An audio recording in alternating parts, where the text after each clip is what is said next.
જૂનાગઢમાં જે મતદાનની શરૂઆત થઈ છે ત્યારે રાજભા ગઢવી પણ હાલ અત્યારે મતદાન કરવા પહોંચ્યા છે। ત્યારે રાજભા સાથે જ સીધી વાત કરીશું કે તેઓ પોતાના પિતાની અસ્થિને જે રીતના કહીએ કે તે બાદ સીધા જ અત્યારે અહીંયા મતદાન મથક ખાતે પહોંચ્યા છે। જે રીતના રાજભા આપ મતદાન માટે આવ્યા છો, શું કહેશો?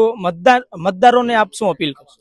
બસ એક જ અપીલ કે મત આપવા જાઓ, જાગીને સીધે મત આપવા જવું જરૂરી છે। અને આપણે કોઈ પણ આવતીકાલે આપણને વિચારો થાય કે આગળ જતા કર્યા હોય કે આ કેમ આમ થયું, આ કેમ આમ ન થયું, મને આ તકલીફ કેમ પડી, તો એ કહેવા માટેનો આ મોકો છે। જેમ હું તો એમ કહું, એક એક માણસ જાગીને મતદાન આપવા પણ આવો, મતદાન પણ કરો।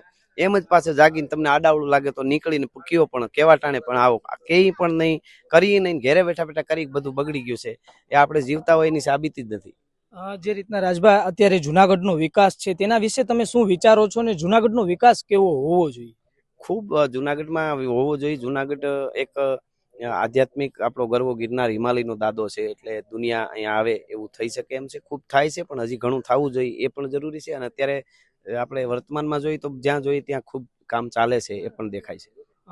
એક તમે લોક સાહિત્યકાર છો, તમારી ભાષામાં એક મતદારોને અપીલ કરશો? અમારે ભાષામાં એવું છે, બધાને મેં કીધું એમ, એનો કોઈ દુઓ છંદ કઈ મારી પાસે એવું તો નથી મત વિશેનું, વળી ક્યાંકથી ગોતી લીધો તો હાલત, પણ અત્યારે તો બધા પધારો અને મતદાન કરો અને આપણી ફરજ બજાવો। અધિકાર છે એમ નહીં, ઘણા તો અધિકાર તો ઘણા એમ કે મારો અધિકાર મારે નથી જોતો, પણ આમ તો પછી ફરજ પણ આવે છે, એટલે બધા મત આપવા માટે આવો। રાજભા મેઘાણીનું જે એક દુહો આપે ગાયો હતો અપીલ માટેનો, એક દર્શક મિત્રો, તમે ખેતરથી વાડીએથી જંગલથી જાડીએથી થોડી કામ ગાવો, તમે દોડી આવો, એ વખતે એને કીધું તું દેશને આઝાદ કરવા માટે, તો આજ પણ રાષ્ટ્ર માટે આ મત આપવા માટે આવો। જે રીતના આપણે જોયું કે મતદાન મથક ખાતે રાજભા પહોંચ્યા છે ને પોતાના મતનો જે રીતના અધિકારનો ઉપયોગ કરવા માટે પહોંચ્યા છે।